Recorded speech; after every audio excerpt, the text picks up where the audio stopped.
Welcome to coding for Dev. तो आज की वीडियो में आपको बताऊंगा इंटीग्रेशन टेस्टिंग के बारे में और एपीआई मॉकिंग के बारे में आपको डिटेल में एक्सप्लेन करूंगा। तो व्हाट इज इंटीग्रेशन टेस्टिंग? तो इंटीग्रेशन टेस्टिंग वेरीफाई करती है मल्टीपल पार्ट हमारी ऐप के टुगेदर वर्क कर रहे हैं, नहीं कर रहे, फिर कंपोनेंट, एपीआई, राउटिंग।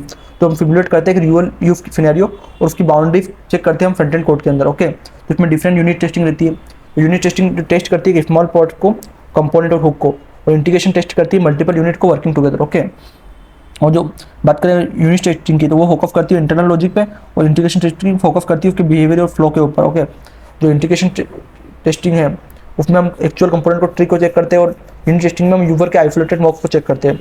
और जो यूनिट टेस्टिंग है बहुत फास्ट और सिंपलेस्ट है, और जो इंटीग्रेशन टेस्टिंग थोड़ी फ्लो है और क्योंकि बहुत बड़ी है। एग्जाम्पल सिनेरियो की बात करें हम, तो अगर हमको लॉगिन फॉर्म को चेक करना है तो हमको उसको टेक्स्ट को हम यूजर इनपुट लेते हैं, कॉल करते हैं लॉगिन एपीआई को, शो करता है सक्सेसफुल एरर मैसेज। ओके, अब किस टूल की हमको जरूरत पड़ती है? जो रिएक्ट टेस्टिंग लाइब्रेरी है उसको हम रेंडरिंग और इंटरेक्टिंग के लिए यूज़ करते हैं कंपोनेंट्स की। जो जेस्ट उसको हम ऑपरेशन और मॉक्स के लिए यूज़ करते हैं, और मॉक सर्विस वर्कर को हम मॉकिंग एपीआई रिक्वेस्ट इंटरप्रेटर के लिए यूज़ करते हैं। और इंटीग्रेशन टेस्ट की लॉगिन फ्लो की बात करूँ तो उसमें हम एपीआई की मॉकिंग करते हैं, एमएफडब्ल्यू का यूज़ करके उसको इंस्टॉल करते हैं, और उसमें हम कुछ हैंडलर फंक्शन होते हैं मॉक्स, उनका यूज़ करके हम उसको टेस्ट करते हैं। ओके, तो आप इसको डायरेक्टली पैकेज को इंस्टॉल करके टेस्ट कर सकते हो। ओके, इसमें एक अलग फाइल बनाते हो, लॉगिन फॉर्म डॉट टेस्ट, फिर उसमें आप आपके टेस्ट फंक्शन को लिखते हो।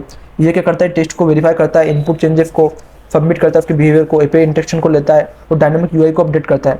जो डायनामिक रिस्पॉन्स हैंडलिंग होती है हम उसको ओवरराइड करते हैं पर टेस्ट। ओके, अब क्यों हम यूज़ करते हैं एमएफडब्ल्यू का, मॉक इंटरप्रेटर का? हम सिमुलेट करते हैं real API without hitting backend, और हम क्या करते हैं? वर्क करते हैं फेच और एक्सवेज लाइट में। और बेनिफिट क्या है? एक्सवीओ और फेच का भी यूज़ कर सकते हैं।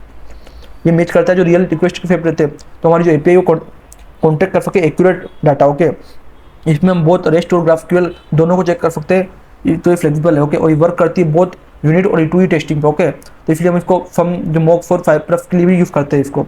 तो मैं आपको समरी बताऊँ तो इस वीडियो में मैंने आपको बताया जो इंटीग्रेशन टेस्टिंग है उसमें मल्टीपल टेस्ट चेक करते हैं, जैसे कंपोनेंट, फेच और यूआई अपडेट।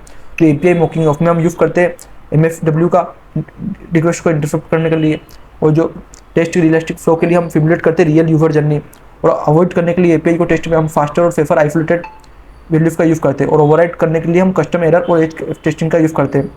ओके, तो इस वीडियो में हमने देखा कि हम इंटीग्रेशन टेस्ट को शेड्यूल कर सकते हैं, और इसमें हम देखा मॉक नेटवर्क कैसे भेज सकते हैं। हमको ये भी पता होना चाहिए, और हमको सिमुलेट करना चाहिए real user input with user event, और हमको टेस्ट सक्सेसफुली टेस्ट करना चाहिए यूजर का फ्लो और क्लीन कोड के साथ। ओके, तो इस वीडियो में मैंने आपको क्या क्या बताया? मैंने आपको इंटीग्रेशन टेस्टिंग क्या होता है, एपीआई मॉकिंग कैसे टेस्ट कर सकते हैं, मैंने कंप्लीट डिटेल दी। ओके, दोनों के बारे में। तो अगर आपको कुछ भी डाउट है रिलेटेड तो आप कमेंट कर सकते हो, और इसी तरह की और वीडियो देखने के लिए आप कोडिंग फॉर डेव को सब्सक्राइब करो।